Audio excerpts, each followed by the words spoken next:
Hi everyone. Welcome to the episode 5 of Leaders, a podcast where we celebrate women leaders. It is our tradition to recall a woman trailblazer in every episode. This time, we are going to recall Jacinda, Jacinda Ardern, Prime Minister of New Zealand. Her revolutionary move of getting free access to the sanitary products is such a commendable one. Because there is a report in India which states 23% of girls are dropping their education post they start their menstruation cycle. It's a very sad state of affairs. Period poverty, period absenteeism, menstruation cycle culture need to be discussed because it is affecting the school dropout big time, and because of which the availability of women in workforce are also going down. This is also one of the factor for the inequality in workplace. Jacinda's move to get free sanitary access to all the girls out in the school will definitely improve the safe period experience and reduce the periods absenteeism. Such a commendable move, Jacinda. I hope the same will be adapted in all developing countries too soon. Today, in the episode 5, we are going to see very, very special guest. I personally admire her. She is a popular figure in product field and she is senior director in Moglix. Without any further delay, I am welcoming Jigyasa Kishore to the show. Hi, Hi, Jigyasa. Scindia. Welcome to the show. I'm so happy to have you on the show.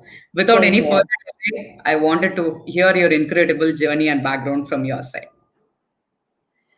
First of all, thank you for having me on the show. Really honored. To give you a quick, background of how my 15, 16 years of journey professionally has been. So I started working for GE. Then it changed to Genpact, and I was working on the KPO side, working with the US-based customers. Took a break for my MBA, and then ever since I have been in the field of enterprise technology. Sometimes selling it to the customers, and then other times actually designing the products for the customers. And of course, since my major had been in marketing and operations, at least in Moglix, I'm looking after three portfolios: brand, growth, and excellence. The brand part of it takes care of marketing and PR. The growth part is transformation as a service, wherein we have SaaS products and other interventions like process reengineering for our large customers. And the excellence part entails process reengineering and bringing in cost effectiveness within our own operations. So this is a brief overview of what I do and what I have been doing. Wow, that's an incredible journey, Jigyasa. Specifically, you have a diverse experience, right? In that, specifically, my eyes caught an attention on the product, your passion towards product creation and management, which is very rare, and that too in women community in workforce now. Very few people are passionate towards product creation and management. So, what drove you towards that path? And in that path, any hurdles have you faced being a women leader?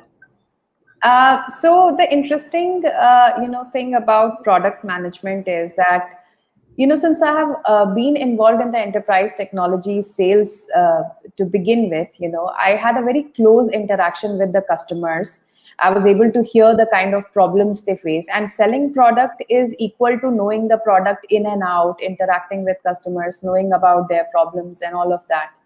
That always intrigued me. And a happy coincidence happened when I joined Moglix. We were a small core leadership group that time, and we were all doing everything, setting up marketing, selling products that we had so passionately built. And a lot of credit for it also goes to Rahul for believing that, this is something that you should be looking at. It started like that. But once it started, I realized that I have this innate passion for problem solving using first principle. So without complicating things, looking at business problems and trying to solve them intuitively, with a great level of empathy and inquisitiveness around what is it that customer wants, what is it that the business wants, and what will solve. And I have always believed in one thing. It was a quote by someone who said that every new technology or every new product should simplify your life. So that has always been my guiding principle as to why a product should be simple, usable, and nice. And that is the principle or the point that drives me passionately towards this field. That's very great to hear. So, being a woman, have you faced any challenges in this journey, Jigyasa? Specific to product management, not really. Because yes, there are very few. You're right. There are few women who are, in the field of product management, and especially in the field of technology. As you sort of go up in the hierarchy, the number thins out for various reasons. Not just technology as a field, but in general, there are issues that women face. I have not faced those issues internally, but to be very honest, yeah, sometimes, and we have manufacturing customers, and, there is a mindset, there is a way people would be expecting a man to enter the room when there is a woman entering the room.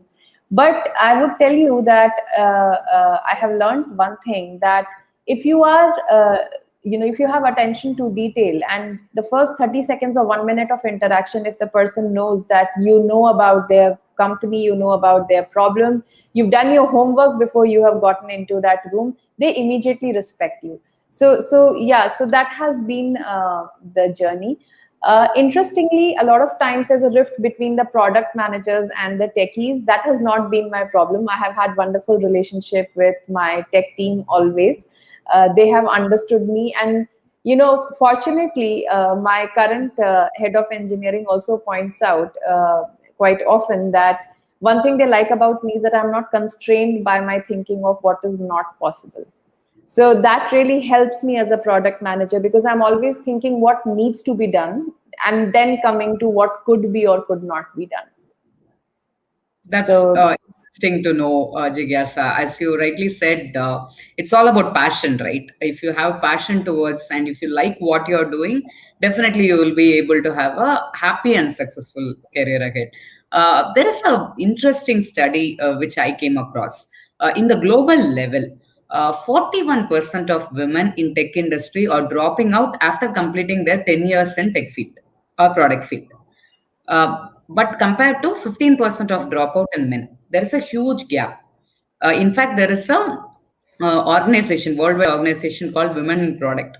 They are trying to bridge this gap. So I'm sure that India, the numbers will be even more worse for yeah. sure. What do you think the state of affairs for women in product in India? Why you think we are in this state? So interestingly, Cynthia, the other day when we were discussing also, in the field of technology, when I look at women at the grassroots level, the inequality is not so much, interestingly. Like you said, as you go up in the ladder, or when you start to become, so there I would have more QA as women and more business analyst as women, but again the product manager would not be so much. Correct. I don't believe there is a skill gap or IQ gap. At least that's my innate belief. I have seen some of very, very stellar women poised to become product manager.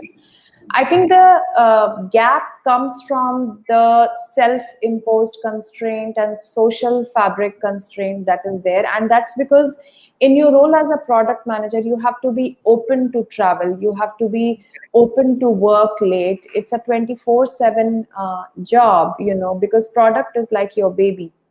And you cannot bring up baby 9 to 5. It's a full-time thing that you have to do.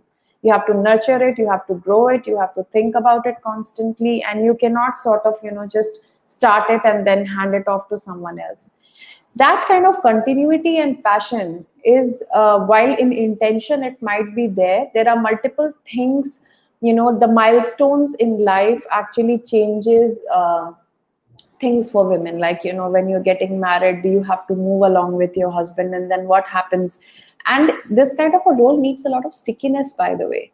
So when you build a product, the whole life cycle of a product is dependent on who you are. So you will notice that even in Freshwork or in a lot of other startups, the product people are the people who've been around for the longest time, because they Correct. own the product.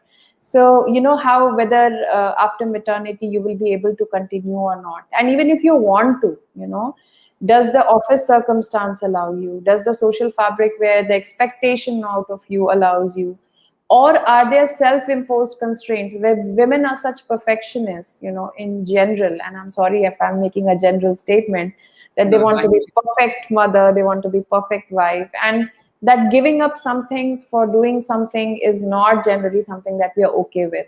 So I think all these things put together, is responsible for lesser number of women worldwide in the product role. And India, of course, given where we are in terms of social fabric, it just makes it worse.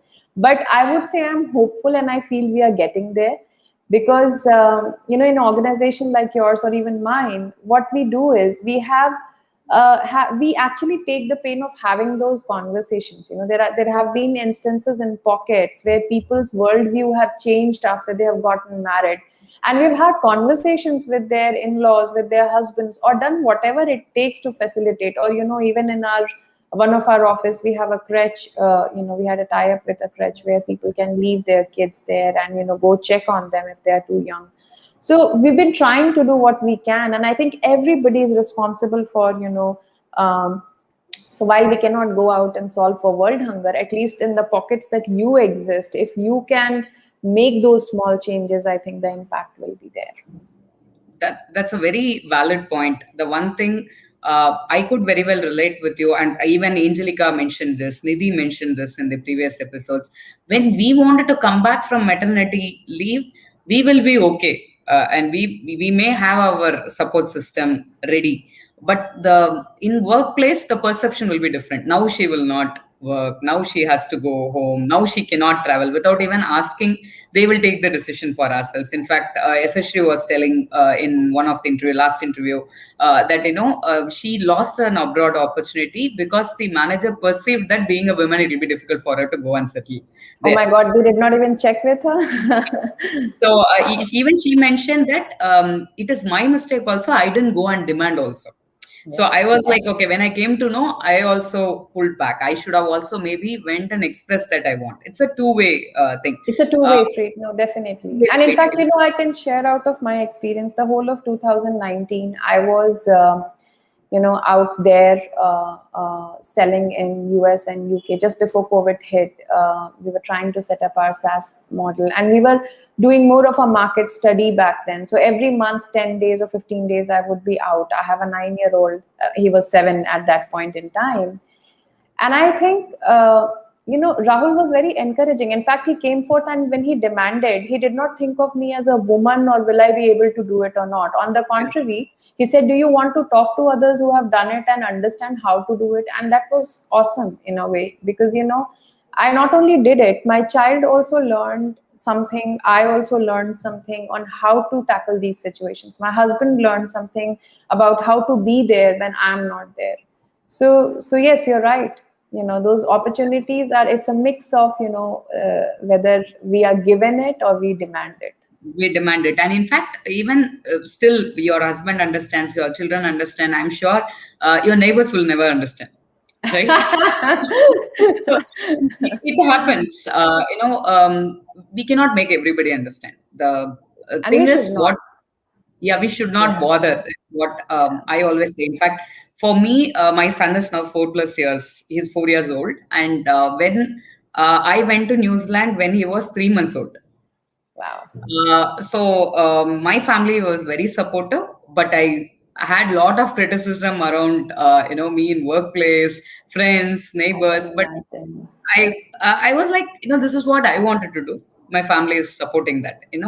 My job demands me to be there, and I wanted to be there. As you rightly pointed out, the one negative of me is too much of perfectionist. So I wanted it to be perfect, and I wanted to be there. So it is maybe our choice, our family choice, and we believe in ourselves. A workplace also should believe in ourselves. Yes. Automatically, social fabric will change. So Yes. that's what we all feel. It should be a learning environment for women to come up in this niche field. In fact, in Freshworks, I'm being selected as one of the diversity, equality, and inclusive member. So I'm sure I'll be able to contribute much. We are starting this year with that. But in Freshworks, we specifically take care, like especially in product management and technical field, we wanted women leaders to come, No, and absolutely. we wanted to do a team level, manager level. It's not an a general, as you rightly said, that 40% we will reach. It's not the goal. The goal is to reach that 35, 36% in every manager level and every team level. So That's that's how it commendable. has to be done. And that in every hierarchy level, we need to reach out there. So that's a conscious effort workplace also need to take. And they did a Women's Day, a workforce drive. So I'm sure Moglix is also having a leader like you. So I hope Freshworks Moglix kind of company will set a good example and a good case study to ensure how diversity and equality can be adapted in the workplace for sure. Um, Coming back to the questions, Jigyasa, the another curious question I have in you is, as we always discuss, we are reiterating that, right? Women moving up to the leadership role is a quite a journey, right? You can be a nurturing leader, you can be a controlling leader, you can be a mix of both, you can be an adult leader, and basis on the tone, you can be judged as aggressive, or sometimes you'll be very subtle. They will say that you are very introvert. There will be a lot of judgments going on. Each one have their own unique leadership style, right? And as you rightly said, it starts from us. So I'm sure you being a women leader, you will consciously try and develop diversity in your team. Also, I just wanted to know what kind of leadership style, because you are a very successful leader. So what kind of leadership style helped you? What kind of a leader you are? And how are you practicing diversity in your team? While you were saying this, I was thinking of all the memes with that. If she is bossy, she's Yeah, yeah, yeah. no, interesting. Yeah, those are interesting memes. So, if I were to talk about my leadership style, Cynthia, I always have thought of my team as a unit, as a family. And once you have a family, you have to think of them in very different terms. You cannot expect everyone to be an A player.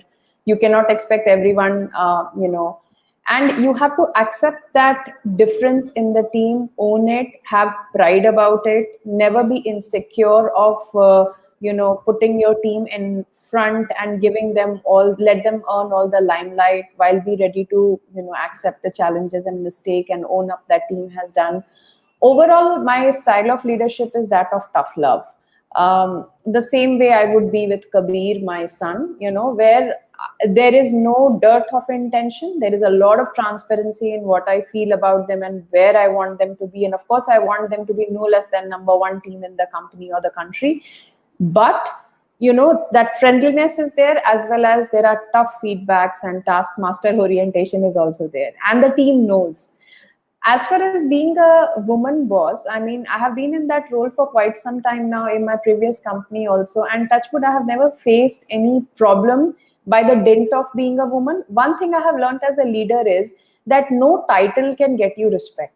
People might fear you, but if you want to earn their respect, you have to prove yourself, and not just prove yourself as a know-it-all, but somebody who is a preemptive leader. If 80 to 90% of the times you're not able to guide your team and tell them what can go wrong, then what are you doing?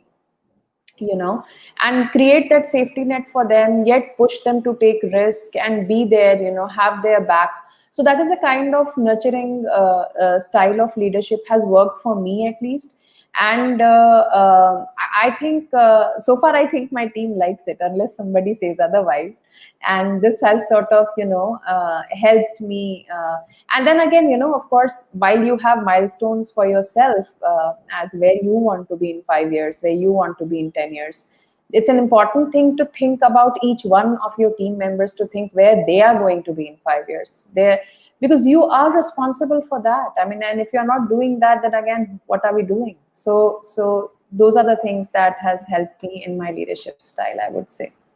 That's an amazing thing which you mentioned, right? It is very important to see where your team also will be down the, what they wanted to do in 5 years or 10 years or 2 years or next year. Are they liking what they are doing, or how to facilitate them is very important. I completely agree with you. I could see a lot of similarities between you and me, because I also did marketing and operations.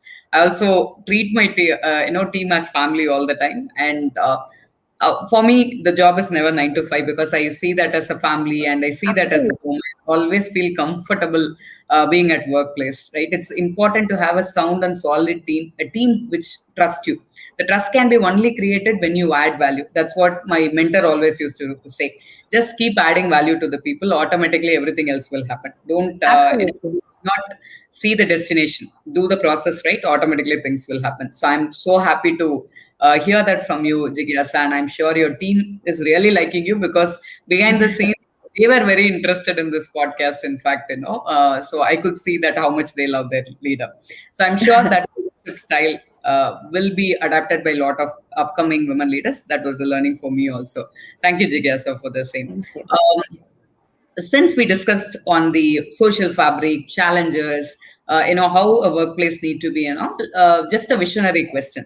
I'll put it this way: if you don't want the future generation to face something which you are facing this now, it is something like now what you are facing, you don't want the future generations to face. That means what you will ask. That will create a good workplace for women. Yeah. So, Scindia, if you were to ask me what I want the future to be like, and while you and I could be really lucky people who have the family support and the workplace support and all Exactly. of that, I would say that, I would want to see an India where there is no need for diversity dialogues. You know what I mean? I mean, it should be, we have people, they will work and they will reach the goal they have to reach. And the inclusivity will have to go beyond women. I'm sorry, I mean, this is where we are today. But all the LGBTQI, all the 26 genders or Agree. 30 genders which are there, they should all have right to work and right to reach where they want to in life. The only constraint placed on them should be the constraint of their personal IQ and EQ, which they have to grow, by putting effort. Exactly. There should not be any other constraint, no constraint of judgment, no constraint of biases, whether this person can or cannot do. Let them fail at it, if they can't. But you cannot preempt things and say that this person can't do this, or you cannot so it all boils down to the fact the power of taking decisions for yourself should be there with every single person, man or woman. And that is the kind of equal environment I would envision or want for the future generation, where it's not even a question. It's not even a question who's cooking in the morning. It's not even a question. And I have team members, by the way, who are this generation, and I would call them this generation is because they're probably 10 years younger or 5 years younger to me. And it's very interesting, when they say, okay, today is my cooking day, tomorrow is my husband's cooking day, and things like that. It's just so heartening to hear it, because that's where we want to be, where it's just these are household chores and these are divided between two people living in the house, not the man and woman in the house. And same way in the work environment also, we have, these are the list of things to be done. One woman might be more capable of the other woman, one man might be capable of more capable than the other man, or vice versa, or between man and woman. But there should be no gender bias or judgment around it. So that is at least what, and it might be too utopian to begin with, Cynthia, because we all know we are probably the top 1 or 2% of Indian women population. But okay, even if it's a wishful thinking, it is where I want us to be. Amazing answer, Jigyasa. I really admire your answer. You're right? Why are we talking about diversity, inclusivity? Why are we even having a podcast, drum beating about that, right? That should not be the case. It should be Yes. like, it should be a normal practice. That should be the vision. So I'm sure that we all are moving towards that. As you rightly pointed out, men in today's generation, I'm seeing a lot different. And Very right, different. and a lot of great cooks I'm seeing in men. In fact, a lot of my male friends Absolutely. cook very well. In fact, and they're very proud about it. And My I take husband cooks very well, by the way, and we are always competing on who cooks better. that's something is a good move. And now there is no question, right? After getting married, or after giving birth to kid, are you going to continue to work? That question should not come. It is my choice. If I wanted to be at home, if I choose to be a homemaker, I will be happily doing. But it should not come as a forceful thing. The women Absolutely. should have a right to choose what they wanted to do. So that was an Yeah. absolute brilliant statement, Yeah. Jigyasa. So Yeah. Do you In fact, admire? just to add one more thing here, I think even men should be allowed to choose what they choose. India, you think it's easy for a house husband to, sort of Yeah, correct. survive in Right. Indian social fabric. Yeah, It's not. very You know, difficult, they right? men have to go through equal amount of stigma if they are not earning more than women, if they are Yeah, at home, I and agree all of with you. that. So That's yeah, very true. Sometimes, this side, we as women also sometimes take advantage in workplace saying that I am women, I can't stay late, you cannot ask me to travel, you cannot give me this much of target. So I have seen that side also. So exactly, on the episode, I have reiterated that also. If you have constraints, if you think that you can do only this thing, don't expect then a fair and equal treatment. Then you exactly, yourself choose a position what you wanted to do. So it has exactly. to be street always, right? Both So ways. Yeah. yeah, both the ways, so that we are very well understanding for sure. So that is a great point, Jigyasa. So any industry women leader or fellow women colleagues whom you admire or follow? So one name that comes to my mind, and it's Neelam Dhawan. Even Hmm. when I was running a community for 9.9, and even before that, I think she's a brilliant leader to begin with. I mean, forget man or woman. She's a brilliant leader. What she has done, in HP with Microsoft, the way she has, really turned around how these technology companies work within India. It's an admirable journey. I have had the fortune to meet her once or twice in my office, and I totally had a fangirl moment.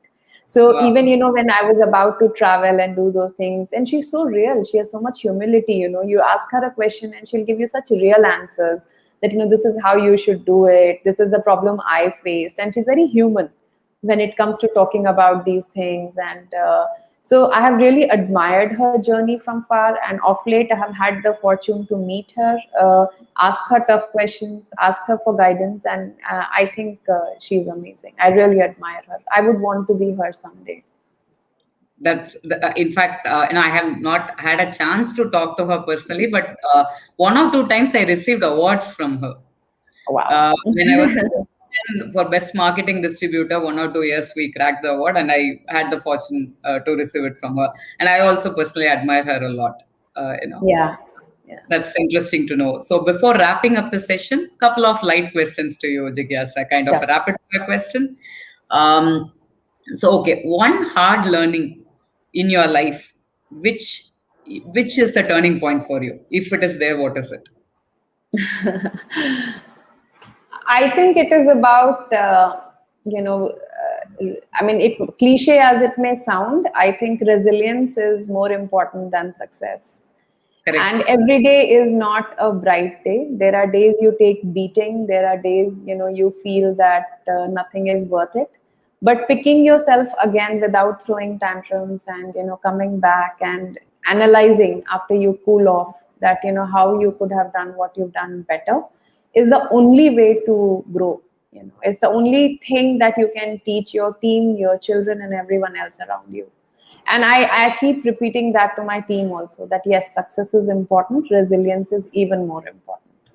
So that's the lesson I have learned in my career. And every time, and Cynthia, it's every day. There are some days Mhm. which are like you feel like a rock star. Some days when you come back, you're like, what the hell am I doing? Right, yeah, Am I exactly. even Very worth it? much.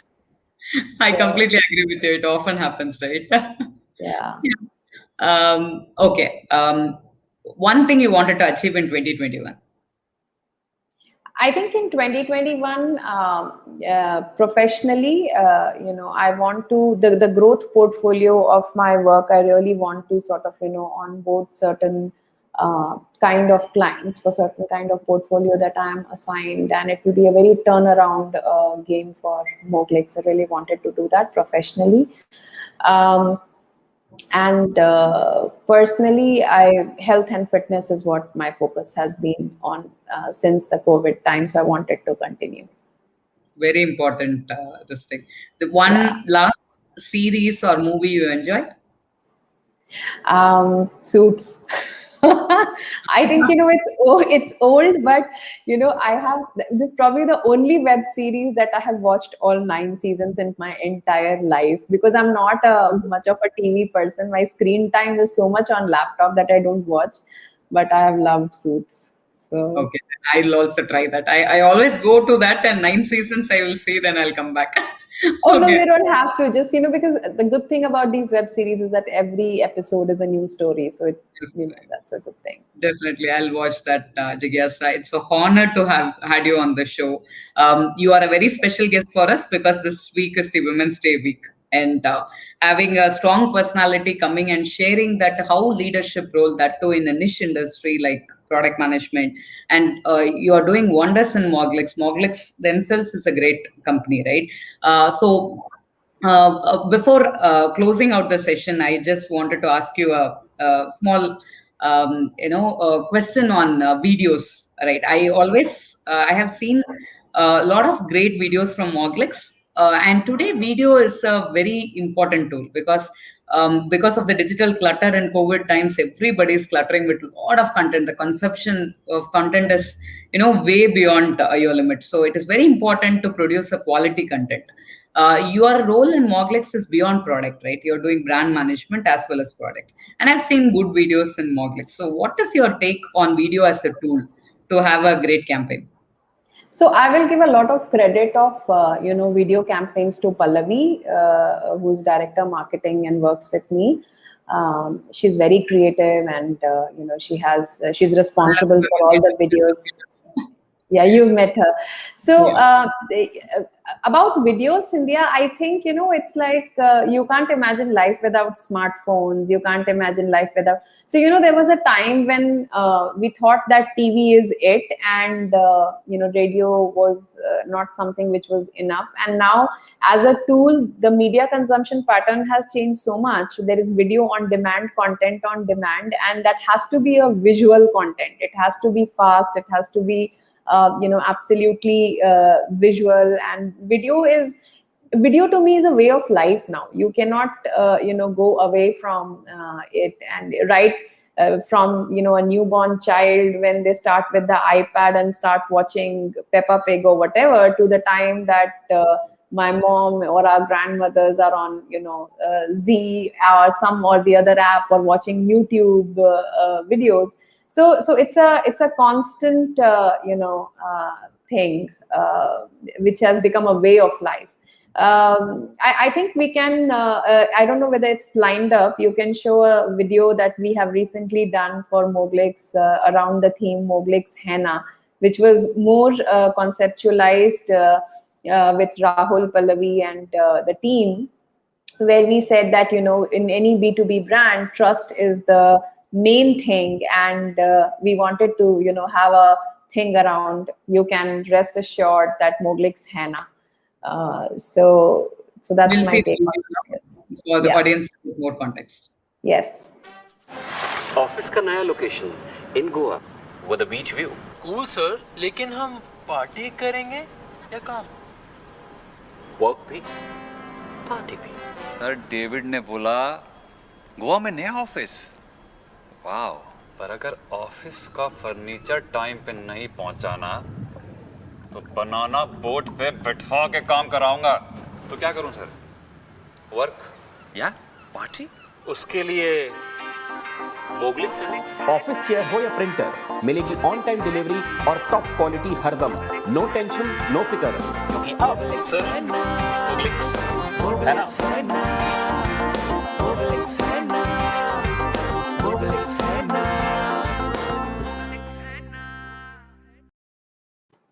It's a very interesting video, right? Because today, when ad starts in YouTube, you will automatically go and skip the ad, or a lot of ads will play, you will stop.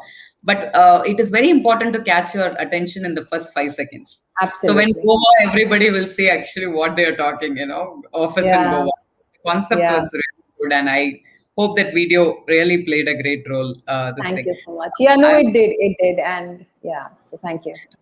See, once again, Jigyasa, not to flatter you, it's a great combination to have brand management and product together. Because I love doing operations, but I have started my career in marketing. Yes, marketing is my passion too. I always wanted to do both marketing and operations, but I couldn't do that. I'm looking up to you, who is doing both the profiles very well. I hope one day I'll also get to do both product and Absolutely. marketing together. Once again, thank you for coming on the show, Jigyasa. The episode, whoever has missed seeing us on live, the same thing is available in the same link as well as in all the podcast streaming platforms like Spotify, on any other podcast platform. So before meeting you all with one another exciting guest, this is Scindia Balasingh, host of the show, signing off from all of you. Thank you. Thank you, Jigyasa. Thank you, Scindia. Bye bye. Bye.